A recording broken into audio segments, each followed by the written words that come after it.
Allohga bo'lgan ishonch, hayot ne'mati, qalb xotirjamligi, ko'zlar quvonchi, saodat manzar kuyi. Xotirjamlik va farovon hayotni istagan banda, Allohga bo'lgan ishonching qani?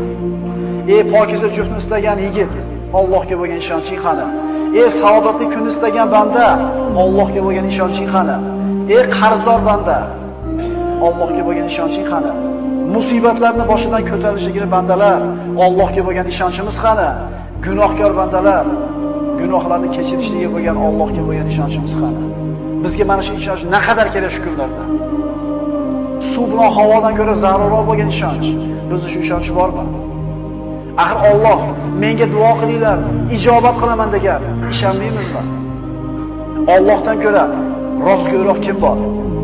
Axir Parvardigorimiz Alloh tanglik, kambag'allikdan keyin yengillik, boylikni ham paydo qilib degan so'zga ishonch qani? Tanglik, mashaqqatdan keyin kenglikni ham, boylikni ham beraman deyapti Alloh. Ishonmaymizmi?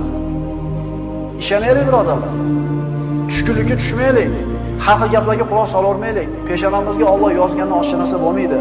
Chunki hakimlardan biri aytgandek, yozilgan bo'lsa qayoqqa qoching?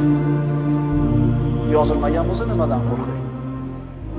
Yozibdimi? Qayoqqa borsang yetib boradi o'sha narsa. Yozilmabdimi? O'tga tashlasa o't kuydirmayapti. Pichoq torsa pichoq kesmayapti. Suvga tashlasa oqizmayapti. Sahroda o'lmayapti.